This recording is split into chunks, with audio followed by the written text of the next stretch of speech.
Kwa jina la Baba na la Mwana na Roho Mtakatifu, amina. Mungu Mwenyezi, Mungu uishie milele, Mungu uliyetuumba kwa mfano wako, tunakushukuru kwa wakati huu, kwa kipindi hiki, kwa hii platform ambayo tuko nayo ya kushare yale ambayo Mungu umeyatenda, kuimba sifa zako na kukutukuza kwa makuu uliyotutendea katika maisha.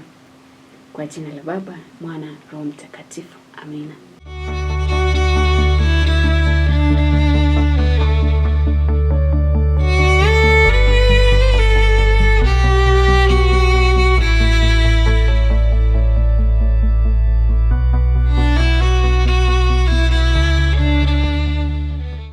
As the sun is a star, is hot and glowing, so do I, and so do you.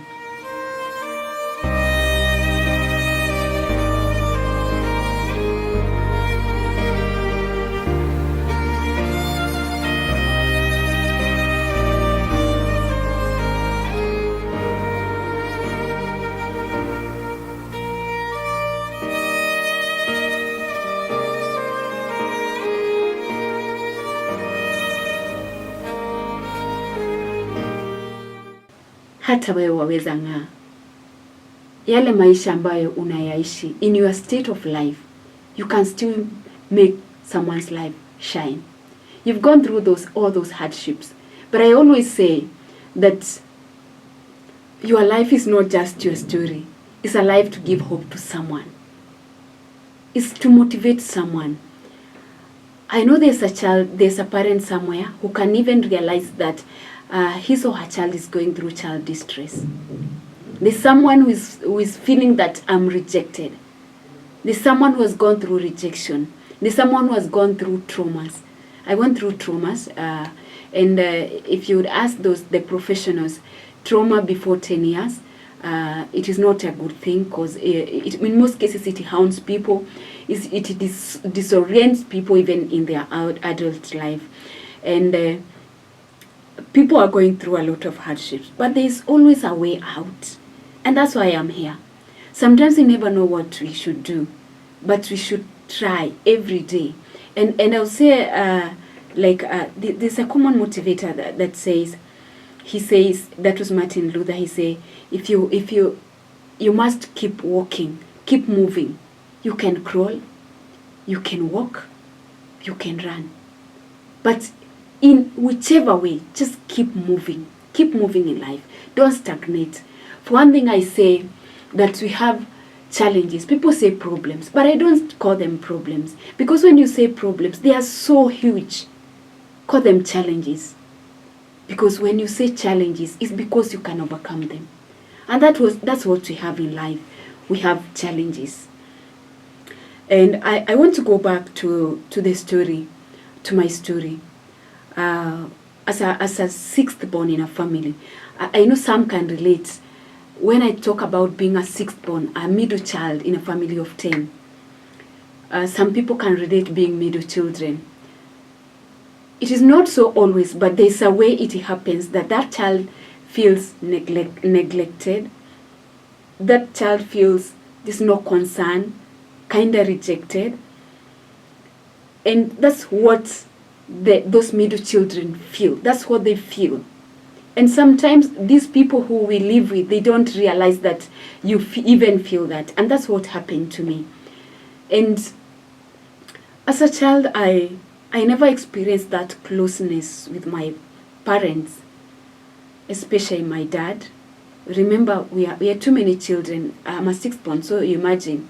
And we are farmers. We are not well up. We are hustling, actually. And my dad didn't have time for me. And I remember, as much as I remember myself even seeing myself in the picture, though it is a sad one, my first picture, I was 8 years. I was tiny. I was dark. And after some time, I came to realize I was born a very weak child. I was dark, malnutritious, because I realized my mom was going through some challenges psychologically and health-wise. And I mean, I didn't understand why all this was happening to me. But it came to a point that I was feeling too much I can't go close to my dad. My dad didn't allow me to be close to him too much. Not even too much, close to him. And I think because of the pressures and maybe some of the underlying issues in his personal life, he was very harsh on me. And he would beat me, he would punish me, and between two children who are like the good children, the favorite ones. So, and I felt they were favored. That time I felt they were favored. And my parent would ask, who has done this? I would be the child always in trouble, or be the scapegoat. And somehow they believed it. My dad believed it. And I didn't understand my mom so well in all this, but mamas always, they have that place for you. Sometimes they would intervene, wacha kufanya hii, and dad would like, kaa kando amekosea. And things would happen. And at the same time, our family wasn't a very stable one. There was assaults.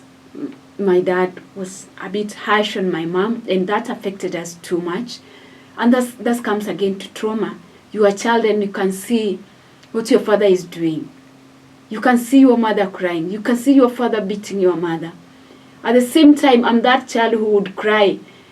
And if mom comes and she'll be chased away, and maybe to some extent, maybe it would be physical.